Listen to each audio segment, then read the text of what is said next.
I was happening, y'all? It's your boy Rico from RicoScores, and as you can clearly see, I am finally back home, and like I promised, we're about to be getting to 2 to 3 videos a day leading all the way up to the draft. Already told y'all that I have those draft live stream scheduled, so make sure you go to my channel and follow those. But today, what we're here to talk about first, because again, I'm coming out with another video later, at the very least, again, 2 to 3 videos a day.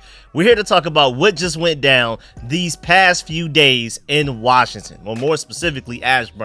What is going on? We had 22 prospects visiting at the same time, all of the top quarterbacks. We took a lot of the top prospects to Top Golf. How unconventional is that? We're going to talk about Jayden Daniels' agent tripping out here. We're going to do a full dive into everything. And just to let you know, I've been working on this video since this morning, just trying to get a whole bunch of research done. I wanted to make sure I did not start this video until I had as much information as possible. So right now it's 4:47 p.m. Eastern time. I've been working on this video since like 10 a.m. just research for the past almost 7 hours. So that just lets you know we're about to really dive into a lot of information here. But before we get into all of that, make sure you stiff arm that like button, stiff arm the subscription button, and stiff arm the bell next to that subscription button so you get notification each and every time I release an informative and opinionated video just like this one. Make sure you follow all of the social medias as well. We're getting right back on track. So the Facebook, the Twitter, the TikTok, and the Instagram, all of that are starting to go crazy again. And like I said, even just the YouTube channel wise, we're getting back to 2-3 videos a day. About to start doing film sessions. I need to work on another mock draft, all of that before we even get to the draft that's coming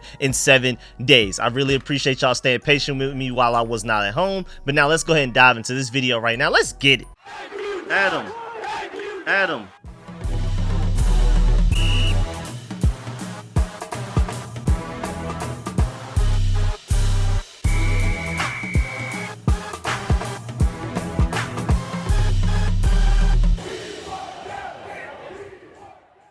All right, y'all. And again, just to warn y'all, buckle up. I mean, I don't know exactly how long this video is going to end up being. Y'all know because y'all have already clicked the video. Y'all are watching it. You see the time. But y'all may want to go ahead and get you something to eat to prepare to watch for this video because we have a lot of information to get through right now. We're breaking this up into several sections. Let's first of all start with the weird meetings that we had. Let's start there. There's a whole lot to discuss, but let's go ahead and kick it off with the weird meetings. Well, first of all, we need to acknowledge the fact that the Commanders just had the biggest 48-hour span of our entire offseason just a few days ago. And with how important this second overall pick decision will be and how much it will affect the future of this franchise and our potential to be a Super Bowl contender or to go right back into the pit of the NFL and the team that's always the laughingstock and things like that. There's a big difference, and this number 2 overall pick will probably have a lot to deal with which side of the coin we end up on.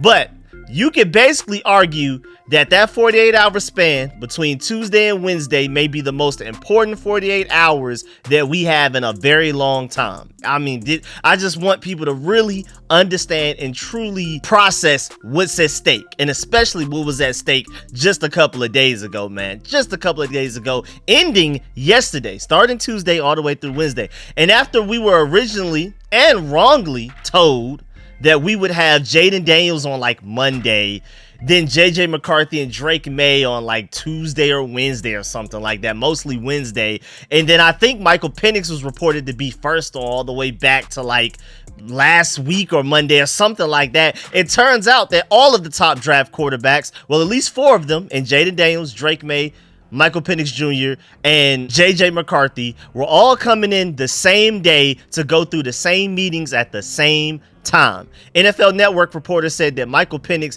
may not have even made it to the Top Golf thing specifically, but he was there for all of the other meetings, all of the individual meetings, group meetings that they had and all of that type of stuff. But specifically for Top Golf, some NFL Network reporters believe that Michael Penix may not have made it in time for that. But again, this wasn't just a quarterback thing. There were a lot of top prospects throughout this entire process, around 22 of them. And I love how we're putting them through this really weird, uncomfortable situation.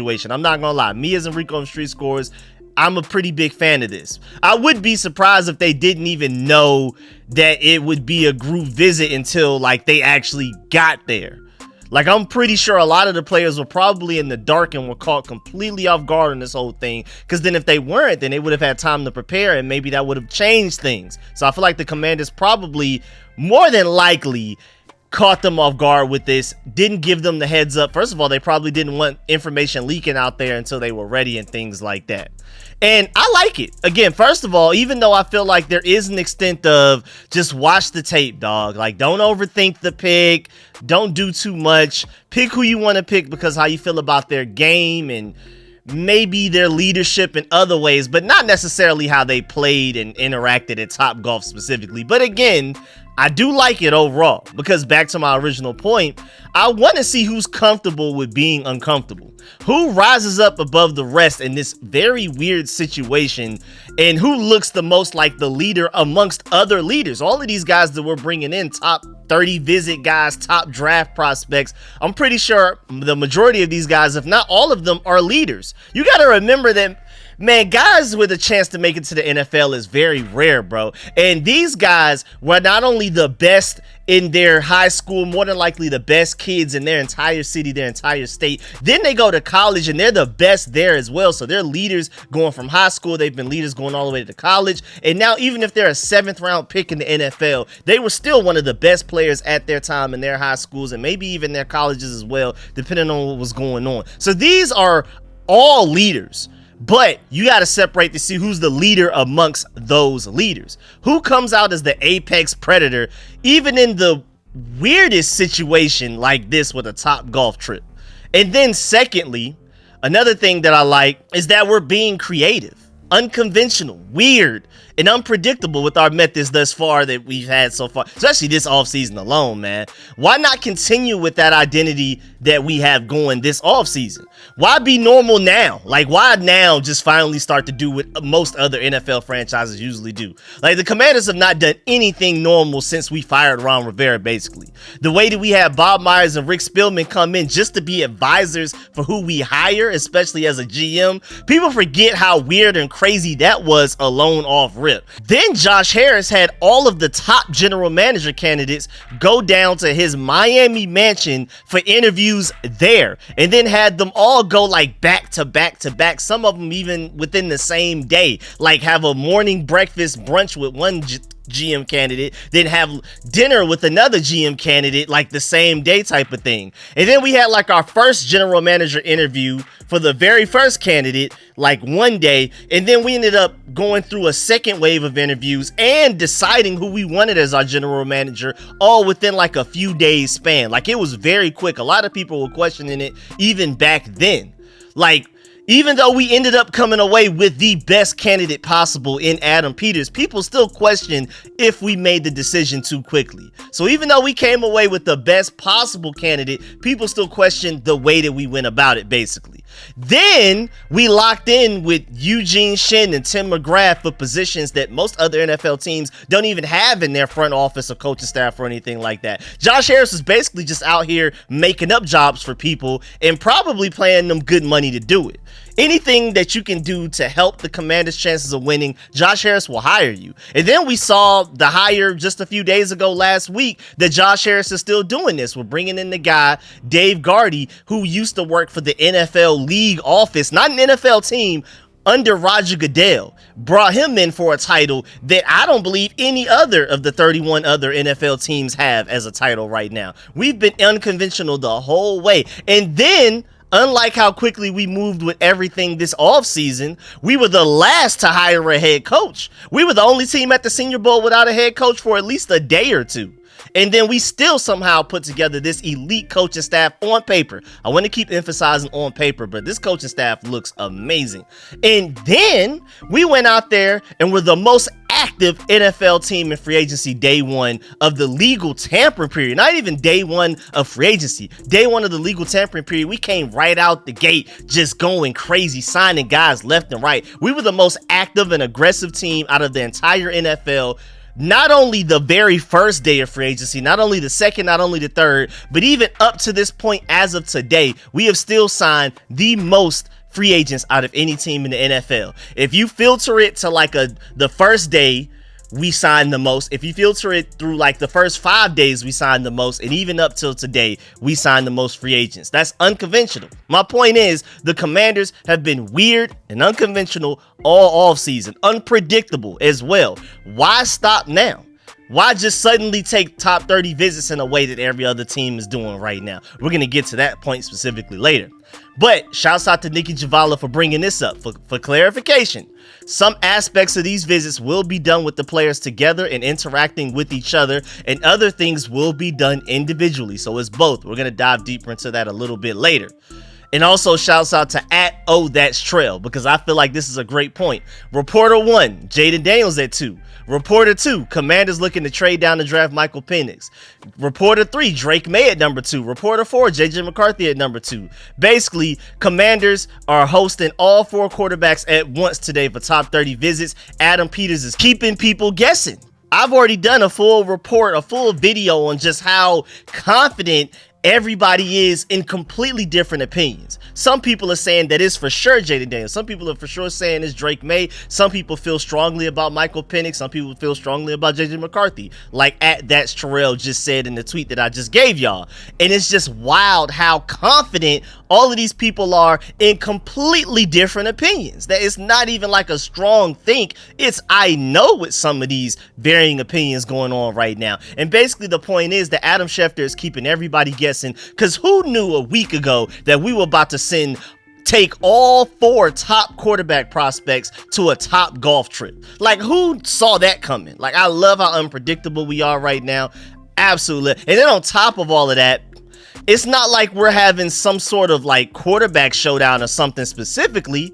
We also brought in a lot of non-quarterback players, especially for the top 30 visits, like everybody coming in within the same couple of days, and even Top Golf specifically as well. We had like Houston Christian edge Jalix Hunt, I believe that's how you pronounce that. He had visits with the Patriots, the Broncos, Texans, Jaguars, Eagles, and then he also came in for this wild past couple of days where we brought in so many prospects at the same time. You also had Chop Robinson, born and raised in Maryland. He was also reportedly there for the stacked visit. And I'm not sure if I made it clear earlier, but one of the main parts of the stacked visit was the trip to Top Golf. I feel like we should really dive into that. And I know I just went on a whole rant about how the Commanders being so weird is a great thing in my opinion, but this may be even a little too weird in certain ways for me. When I said earlier that I love that we were being weird and unconventional, I'm mostly talking about specifically the fact that we brought in so many top prospects at the same time within the same 48-hour span. But when we're talking about Top Golf specifically, that's where it's a little like, okay, what are we doing here? What's the strategy here? What are y'all thinking? I'm not necessarily in love with that on paper, but I am very intrigued as a fan. But maybe they just want to see how these top prospects also act in a more chill setting. Maybe the Commanders not only want to see how you compete, how much of a leader you are, and of course how you watch film and process film, how you self-assess off of film and things like that with all of the meetings. But Top Golf wise, maybe they also want to see how you are when you let your guards down, when you're just being yourself, more specifically, like locker room guy type of stuff. Like, are you one of the guys? Do people like being around you? Things like that, especially when it comes to the quarterback specifically. But at the same time, it's still a competitive game and environment, so have fun, be likable, but still compete. But of course, people are joking around about how the Commanders may have had a point system assigned to who they prefer to take second overall in this upcoming draft in 7 days. And then maybe those Top Golf scores may have added into those calculations. I don't know. You know, of course, a lot of people are joking about that, but I wouldn't be surprised, but I wouldn't. But I highly doubt it though. But one thing that I feel like most people didn't really think about is that the Commanders will more than likely have the last word with a lot of these top draft prospects, especially these quarterbacks specifically. And we're going to talk about one quarterback they will not have the last word with. We'll talk about that later on in the video. But outside of Caleb Williams, we're more than likely going to have the last word with a lot of these top, especially draft quarterback prospects. So kind of like how college football programs like my Georgia Bulldogs want the last visit for these top high school recruits and prospects and things like that. Now, granted, these draft prospects don't necessarily get to pick where they go unless you try to pull like a Daniel Jones or something like that. But I think it's still fine to have the chance to make like the last impression on a lot of these guys, on top of making the biggest impression with taking them to a Top Golf event. I highly doubt any other team did that in this offseason or really ever. And Albert Breer tweeted Tuesday, April 16th, He said the Commanders kicked off their massive 30 visit as of tonight, which was, he tweeted this again on Tuesday, by taking draft prospects including Drake May, Jayden Daniels, Micah Penix Jr., and JJ McCarthy to Top Golf for a casual dinner and mixer. More than 20 potential draftees in town, and they'll all be at the facility tomorrow. So it was kind of like flying to the DMV and then go to Top Golf Tuesday, and then less weird but still kind of weird, the stacked visit alongside with other top draft prospects all at the same time in Ashburn for the real meetings on Wednesday. And I don't believe I've ever heard a team really do that before. It's pretty interesting. But if you're wondering if that's true or not, the answer is like a kinda, like a yes and a no. It's both yes and no. Because if you're wondering where this several visiting prospects in the same day came from, shouts out to Albert Breer for pointing this out. New Commanders GM Adam Peters is bringing the idea with him from San Francisco, where the 49ers will host large groups of prospects on 30 visits. Idea is to see them interact with their peers. But at the same time, the Top Golf part of this is not from the 49ers. That's why I say it's like a yes and a no. Because bringing everybody in at the same time is like a 49ers thing. But talking and taking everybody to Top Golf at the same time, that's purely a Commanders version of Adam Peters thing. So it's like kind of both. Like, this is still weird. Bringing in a bunch of guys at the same time just to visit in general, not necessarily that weird. Still very weird, but not that weird. The Patriots have done it. The 49ers have done it. Maybe a couple other teams that I'm unaware of. The Top Golf part is the part where it's weird. I just want to make sure I emphasize that. And Albert Breer went on the Rich Eisen show this morning and confirmed that it was around like 22 prospects meeting with Washington in that 2-day span. So again, this was a Tuesday and a Wednesday thing, and it seems like Tuesday was the more fun day. Wednesday was more football and more formal, more normal, even though still not very normal having that many prospects in the building at the same time. Usually top 30 visits, you bring a guy on Monday, you may bring another guy in Tuesday, you may not bring another guy in for a few days, maybe bringing the next guy in a week after the previous guy. But you don't typically see all of these guys come in at the same time. And we also have to talk about the fact that Josh Harris was present in those top 30 visits. Just like how he wanted to sit in on the QB prospect meetings at the Combine. And just like then, I'm not worried about this at all. Not at all. Like I said months ago, if I paid billions of dollars for a franchise, I would want to at least sit in on these meetings as well. I'm not going to lie. But he's also shown that he's letting the football guys make football decisions. He will not overstep, so you don't have to worry about that. But that's just another unique part of the way that the Commanders are conducting these top 30 visits. The owner was in the meetings as well, especially for the quarterbacks. Maybe no other team in the NFL had their owner in there for those meetings, and we did. So that's just another layer of weird of what went down these past 2 days in Ashburn. Well, really just in the DMV area for the Commanders and all of those top draft prospects that were taking part in that.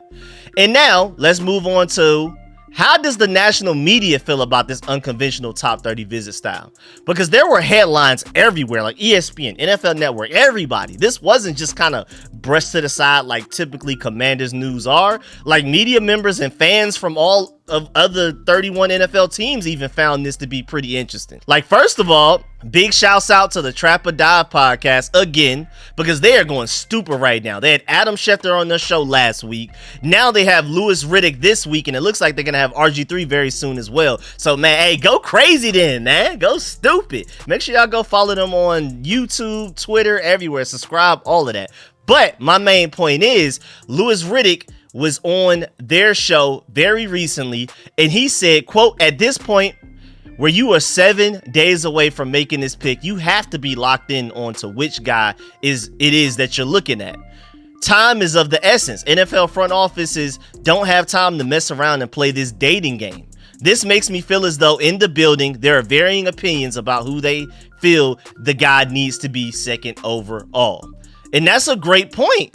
I definitely feel like a lot of the top guys for the Commanders have different opinions and are all split up on who the Commanders should take second overall right now. Now, of course, this is Adam Peters' show, so whoever he ends up taking is going to be who he ends up taking. It's going to end up being his pick. But It seems like the Commanders are doing everything in their power to get as many different viewpoints and different angles on these guys as possible. I love it. Putting them in as many different situations and environments as possible to try to find any edges that these quarterbacks may have over the other quarterbacks, or just really draft prospects in general.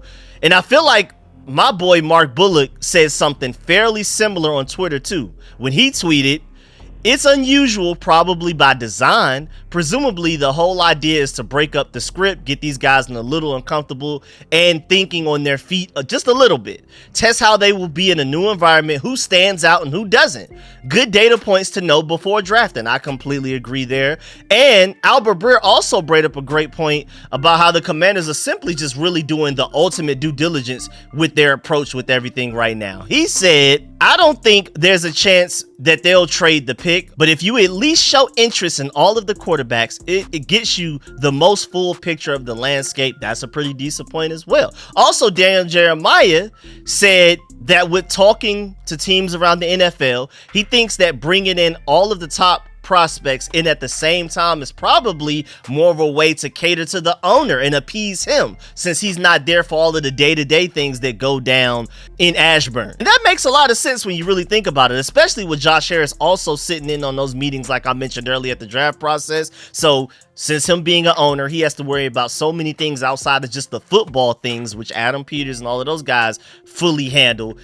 It makes sense that, like, you know, let's just do this where we have everybody coming at the same time. Josh Harris doesn't have to be here every day. He can just be here Tuesday and Wednesday and get to meet all of these prospects face to face and, you know, basically do him a favor that way. Or maybe he called the shot. Maybe he's the one that asked for it or ordered it. You never know. But either way, I agree with Daniel Jeremiah when he says that this was probably done, like the whole cramming them in, even though Adam Peters does like to do this just in general. The 49ers have done it since he was there as their assistant GM, but also this probably makes Josh Harris happy, who's the owner. And I feel like he's been doing a great job as an owner, so if we got to do something to appease him even just a little bit, let's do it. Also, JP Finley brings up a great point as well. He said Belichick used to bring in a dozen draft picks at a time. Niners do group visits too. It's about efficiency. It's only a big story here because it's quarterbacks. Nobody would probably blink if they just brought in a whole bunch of offensive linemen and defensive linemen at the same time and even took them to Top Golf.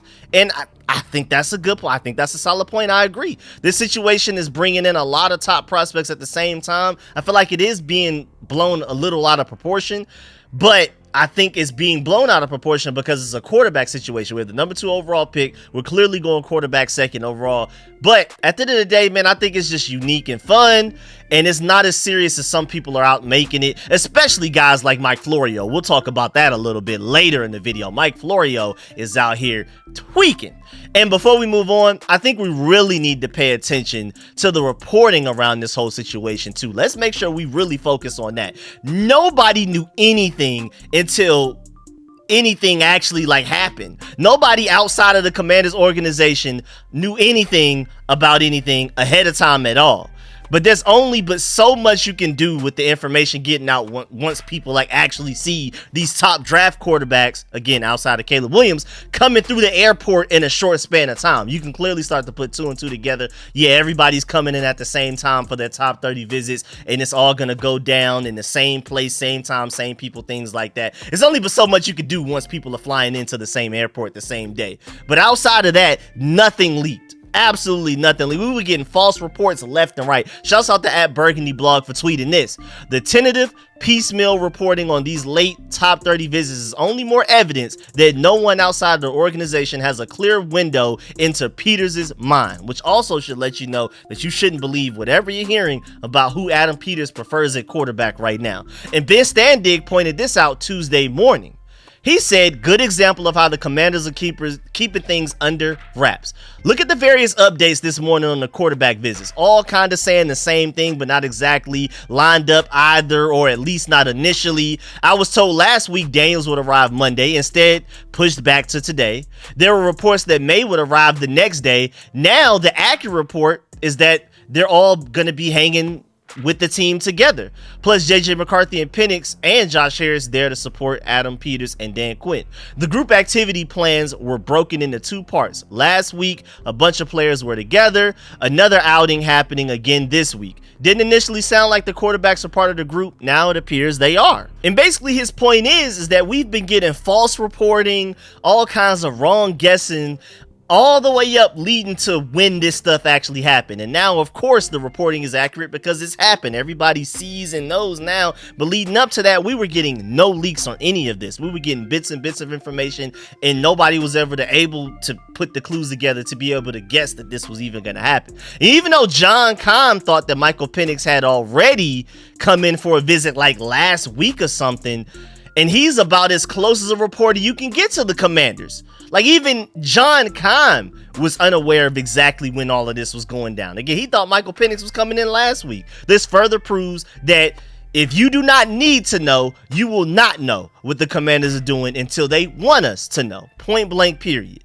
And it goes even deeper than that. Apparently, Albert Breer said that, quote, there are people in the building who don't know what Adam Peters and Dan Quinn are thinking, unquote, right now as far as the number 2 overall pick. That is crazy, man. The levels of clearance right now is insane, and I love it, man. We finally have grown men leading this organization. We finally have professionalism. First of all, thank goodness we don't have leaks coming out of the organization left and right. But then even within the organization right now, it's really just Adam Peters and Dan Quinn. Are you G13 classified right now? If not, you don't know. You would think that, on one side, maybe the offensive coordinator and Cliff Kingsbury should know or should at least have some sort of an opinion on it. But worst case scenario, we end up letting them go and bringing in a new offensive coordinator. So Cliff Kingsbury shouldn't have too much of an opinion on who we take a quarterback, because you're assuming that the quarterback's going to last longer than Cliff Kingsbury. Whether it's worst case scenario, even let's go best case scenario now. Say Cliff Kingsbury and this quarterback that we end up taking second overall just end up balling out this season.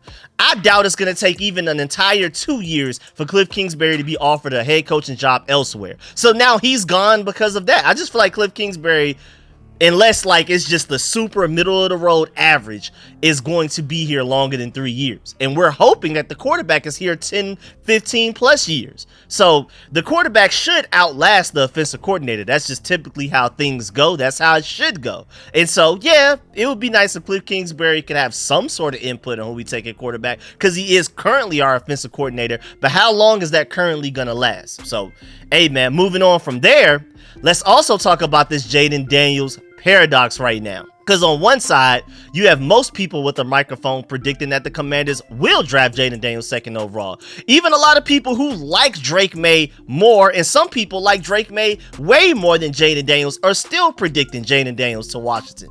Daniel Jeremiah is one of the only people predicting May to Washington right now, at least the guys that are mostly seen on television. There's a lot of people on Twitter, a lot of other reporters saying it, but as far as faces of NFL Network, ESPN, and things like that, Daniel Jeremiah is one of the only ones. But again, it seems like almost everybody and their mama are predicting Jayden Daniels to Washington. You even had Adam Schefter saying on the Trap or Die podcast that Commanders fans should go ahead and buy their Jayden Daniels jerseys just like a week and a half ago. Then on top of that, there's reporting that Dan Quinn personally went to the airport to pick up Jayden Daniels and didn't do that for any other prospects. So now let's break that situation down. First of all, I want to point out the fact that we have still received no concrete evidence that Dan Quinn, first of all, actually was there to pick up Jayden Daniels specifically.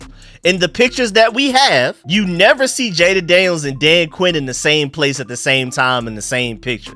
It's just two separate pictures of them at the same airport, we could assume. So you just really never 100% know. That Dan Quinn picture could have been taken anytime at any day. And then on top of that, the reporting that Dan Quinn only did that for Jayden Daniels and not any other prospects coming in for visits is questionable as well.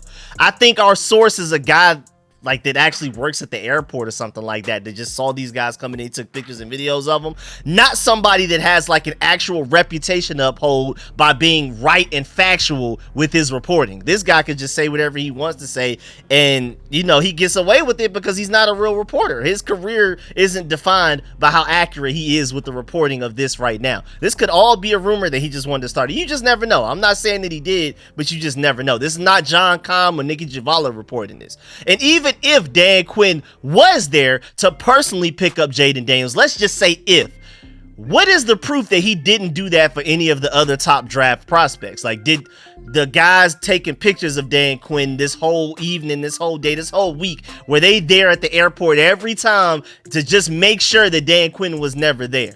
Like outside the airport, inside the airport, parking lot, whatever.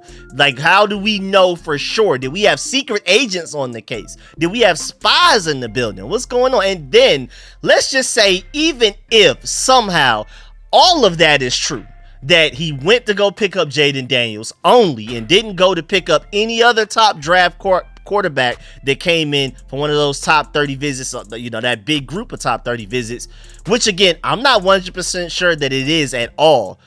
This could still very easily just be a smokescreen. Like, why would Washington even want to make it that obvious in the first place? So even though I prefer Jayden Daniels at number 2, I don't want to believe in that reporting much at all right now. I hope it means something. I hope it means something, but I doubt it does. And that's even if that's true. So let's start there. I just feel like we can't put too much stock into that whole situation.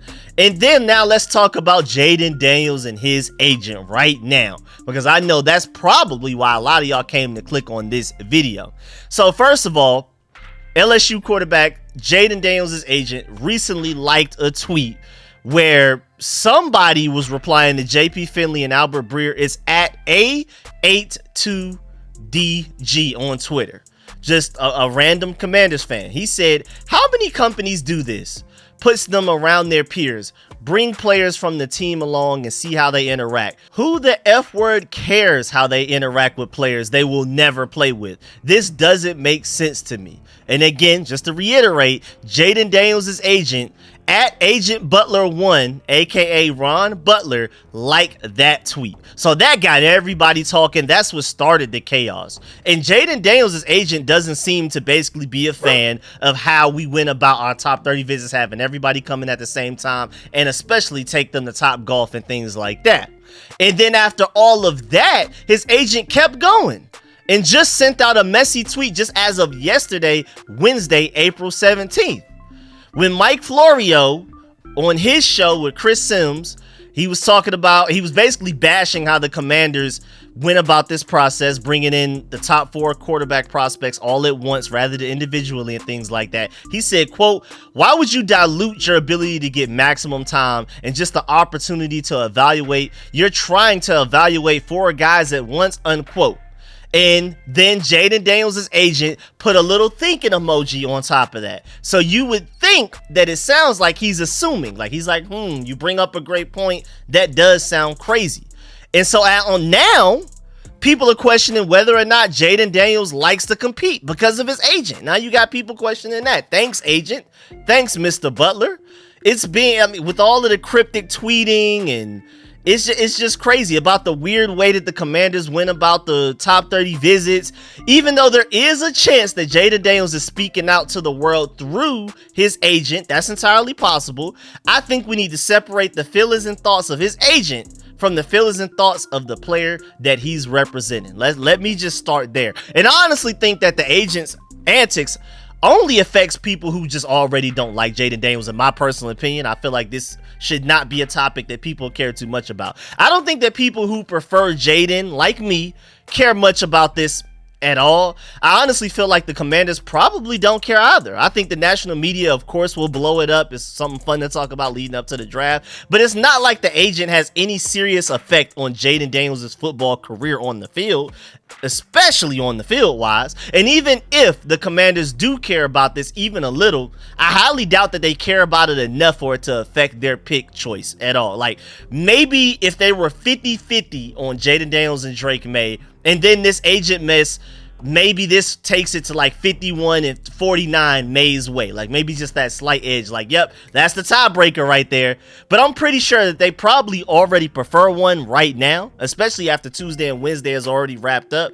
So I highly doubt that this agent mess will do enough to like change their minds. Like if they already prefer Maye, then they just simply prefer Maye and that's it. But if they prefer Jayden, I don't think this will be enough to make them switch to Maye, is my personal opinion on that. The agent only affects contract negotiations, and if Jayden really wanted to or had to, he could just get a new agent and just basically fire this one. So then problem solved. But I don't think that it's really that serious at all in my personal opinion.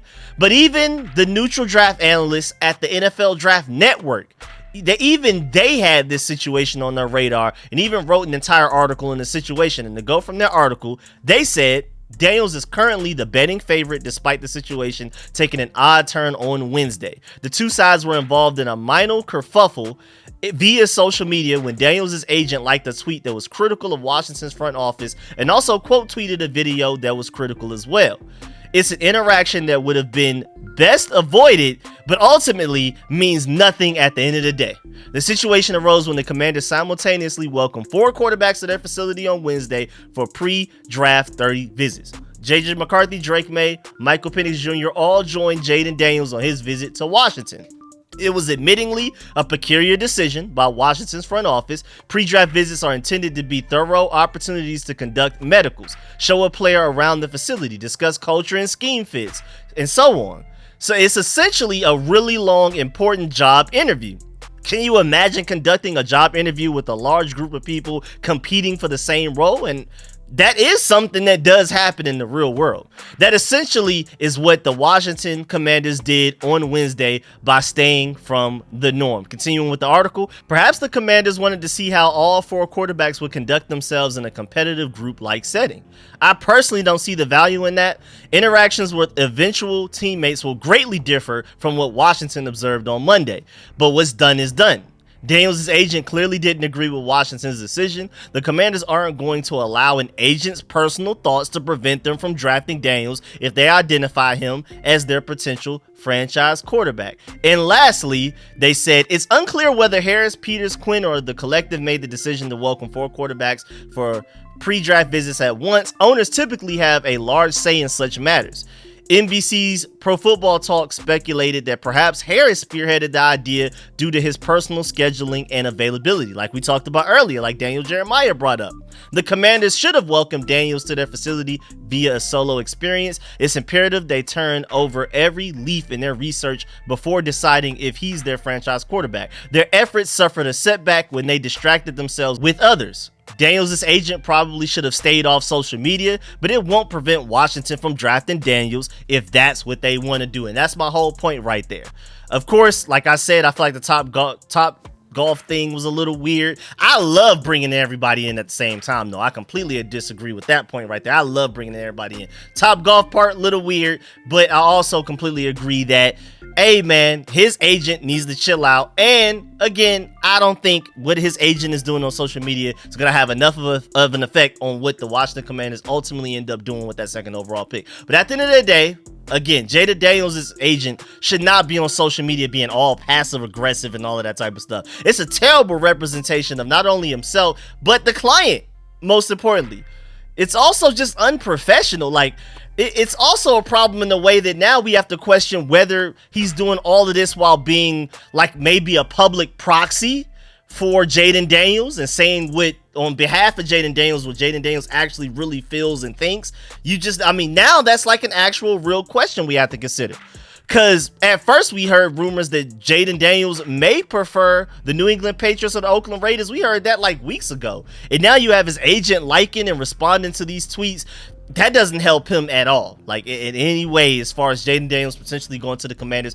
And most importantly, even from Jayden Daniels' point of view, even if you don't specifically prefer the Washington Commanders, you want to get drafted as high as possible. It's more money. I mean, it's just something to wear on your belt. Like you were the 2nd quarterback drafted, not the 3rd, not the 4th. You not only were you the 2nd quarterback taken, but you were the 2nd player taken in the entire draft before everybody else that ends up getting taken in the draft. And I feel like at the very least that should be your goal, even if the Washington Commanders specifically aren't your goal. Like, say in a scenario where the Washington Commanders have the 3rd pick instead of the 2nd, even if Jayden Daniels doesn't prefer it so much that he preferred to go 3rd overall, I feel like at the very least, as a baseline motivation, he should want to go 2nd overall no matter who has the 2nd overall pick.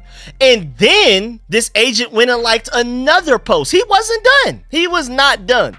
So now it looks like he's backtracking because he recently just liked the post that said from another Washington Commanders fan, "This is JD's agent disagreeing with the take in my opinion. Let's not let Twitter dilute our draft thoughts, please." And basically, when we were talking about the agent putting the thought emoji on the Mike Florio thing about basically criticizing how we went about our top 30 visit process, a Washington fan said that maybe his agent actually disagrees with the point that Mike Florio is making. And then the agent liked that tweet. So I don't know what to think at this point. Was he misunderstood from the start, or is he just backtracking?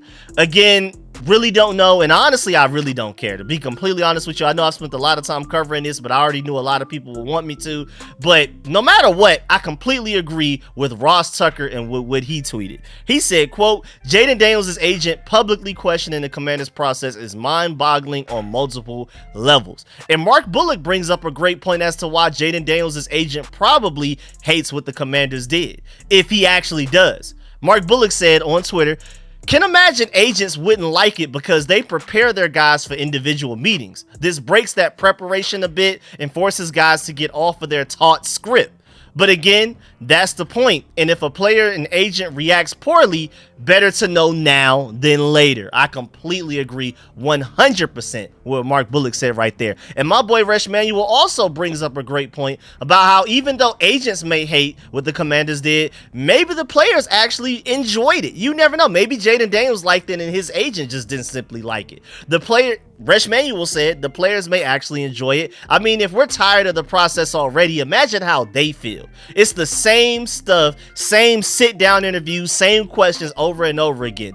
All that changes is the location and the people asking.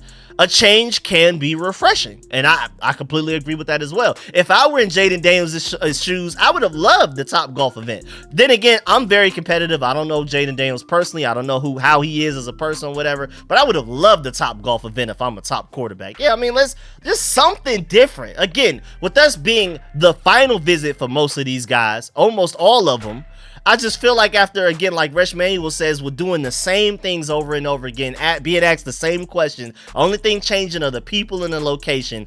I would have loved to end it with a top 30 golf visit. I just feel like that would have been the perfect, man, let's loosen up, man. It's just not the same mundane thing. I'm getting on this plane to fly hours probably across the country to get asked the same questions over and over again like I've been doing for the past couple of months.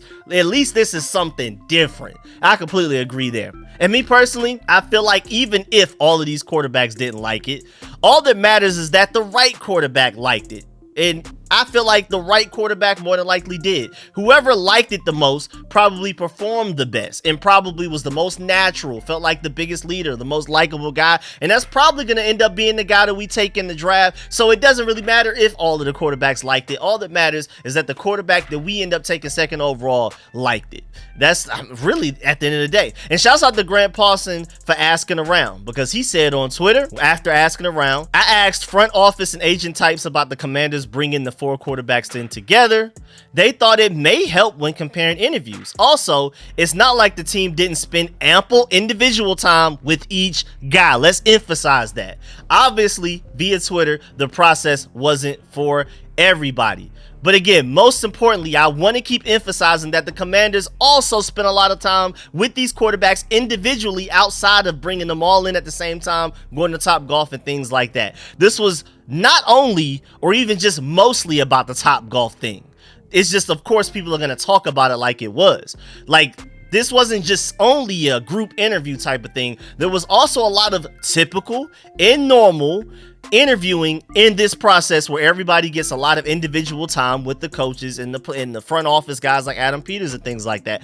But the last thing I want to say about this, though, now Jayden Daniels is supposed to be scheduled to meet with the Vikings after this top 30 visit deadline. Remember, the deadline was yesterday, Wednesday, April 17th. Somehow, the Vikings have found a way to schedule some sort of meeting or dinner with Jayden Daniels after this deadline. So maybe Jayden Daniels does feel exactly how his agent feels and wants to meet with the Vikings to ask them to do basically whatever it takes to trade up and come get me, basically. And the only reason that this is actually interesting, like the only reason I'm even addressing this, is because it was being reported days ago that the Vikings were struggling finding some time to schedule to meet with Jayden Daniels, because basically his camp was very skeptical of their chances of being able to even trade up to get him. So they were like, what's the point of us even sitting down to individually meet with y'all separately? I gotta fly out to Minnesota to meet with y'all and things like that. What's the point of us even doing that if you're not likely to trade up to get me?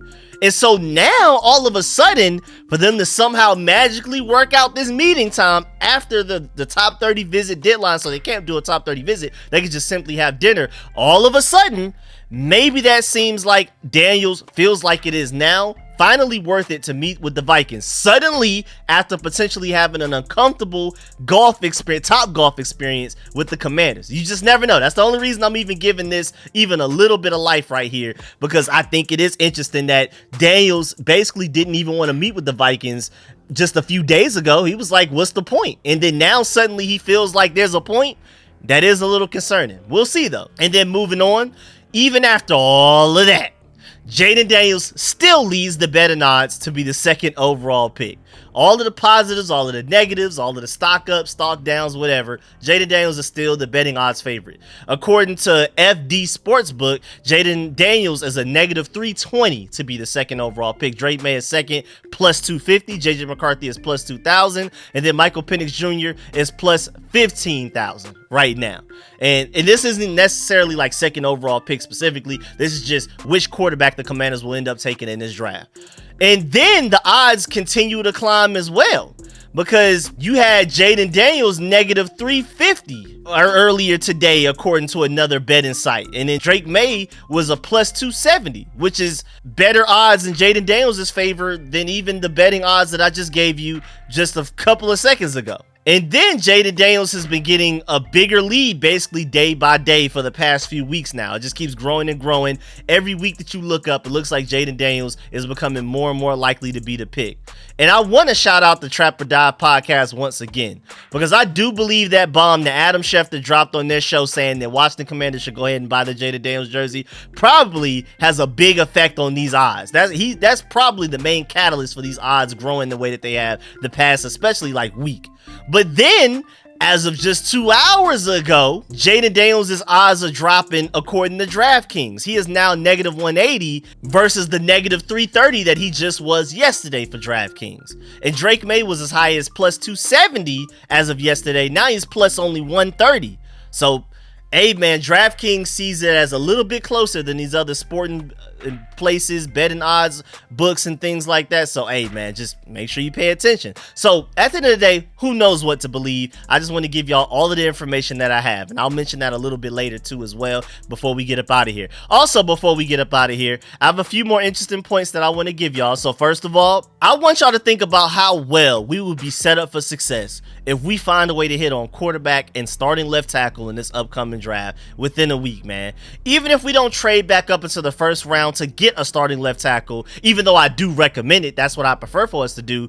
If we find a way to hit on those two premium positions in the draft, two of the top 3 premium positions in all of football, to have those guys on rookie contracts for the next 4 or 5 years, I'm telling you, man, most people know that, the best way to build a Super Bowl roster and to build a Super Bowl contender is to have a great quarterback on a rookie contract, the highest paid position in football. That way you can pay top dollar for the best players at other positions that are typically a little bit cheaper when it comes to contracts around the NFL. Now imagine if you could have great elite play at the 3rd highest paid position in football as well for very cheap on a rookie contract in left tackle. So like basically imagine having Brock Purdy and Trent Williams on rookie contracts at the same time is my point.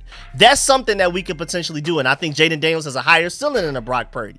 And then, I'm not saying that any of these left tackles in this upcoming draft are Trent Williams, but my point is you can have quarterback and left tackle playing at high levels, great at least maybe even potentially elite, Pro Bowl, All-Pro levels, and you have them on rookie contracts, that's invaluable right there, man. I mean, that's literally setting you up to be a Super Bowl contender for the next few years at the very least. Also, we have only 7 days until the draft. I want to keep emphasizing that. This day next week, I'll be starting my live stream very soon. I'm gonna start live streaming at like 7 p.m. I don't know exactly when y'all are gonna get this video. Maybe by the time most of y'all are watching this, technically within 7 days, I would already be live streaming for day 1, the first round of the NFL draft. And of course, I'm gonna be live streaming the entire time. I know we picked 2nd overall, but it also, again, you never know if we trade back up to the 1st round. But even if we don't, I'm a big fan of the draft process. I'm going to be predicting and analyzing every draft pick that goes down within the first at least 3 rounds. First 5 rounds more than likely as well, because I'm interested in seeing what everybody's doing. So make sure you pull up to the live stream, because it's not just the Commanders live stream. Of course, I'm rooting for Jayden Daniels or Drake Maye 2nd overall. Slightly lean towards Jayden Daniels right now. But at the end of the day, man, I'm here to just enjoy this draft, analyze the draft. So I'll be doing all 32 first round picks and 2nd and 3rd round picks as well. So make sure you pull up for that. But again, I just want to emphasize, we are 7 days away from the draft, y'all. We've made it, man. This civil war between Commanders fans is almost over. And also, just to let you know, last thing I want to say, if anybody claims to know what the Commanders are thinking and deciding, they are lying to you right now. If anybody claims to know what Adam Peters is thinking right now, they are lying. The purpose of me coming up with these videos like this one that we're doing right now is really just for me to update y'all on all of the chaos and information that I'm personally seeing and hearing right now. False or not, I just make these videos, these types of videos specifically, so that you hear everything that I hear and know everything that I know. And then y'all come to your own conclusions about what it all means. But am I here to tell y'all that Jayden Daniels is going to be the pick 2nd overall, or Drake Maye will be, or whatever, or maybe we trade back out of the 2nd overall pick? I'm not. I'm just here to give y'all all of the information that I can find on the internet, and again, you come away with your own conclusion. But yeah, man, that's the end of this video. Please get in the comment section. Let me know how you feel about everything discussed in this video. Please stiff arm that like button, stiff arm the subscription button, stiff arm the bell next to that subscription button so you get notification each and every time I release an informative and opinionated video just like this one. And ooh wee, boy, we almost made it to an hour, y'all. We almost made it to an hour. I really appreciate y'all. If you made it this far in the video, I really appreciate you. Make sure you do not leave this video without leaving a like. And of course, let me know in the comment section how you feel about everything we discussed in this video. We talked about a lot of things. Jayden Daniels' agent, the whole top 30 visit experience, bringing in so many guys at the same time within the same 48-hour period, us taking these guys to Top Golf. Let me know how you feel about everything discussed in this video, bit by bit, everything, man. I really appreciate y'all. Make sure you stay tuned, because again, I'm working on hitting y'all with like 2-3 videos a day. We're working on film sessions for a lot of these draft prospects I'm interested in, even before we get to this draft. And then after the draft, after we've picked our guys, I'm gonna do film sessions on those guys especially. So stay tuned for that. Make sure you subscribe, make sure you become a channel member, because channel members are going to get the full, unedited, uncut, raw, hour-long versions of these film sessions. Everybody else is going to get like a quick 5 to 10 minute film session for each of the players. So make sure you stay tuned for all of that. I really appreciate y'all. Make sure you go follow all of the other social medias as well. I'm gonna catch y'all later. I'm out.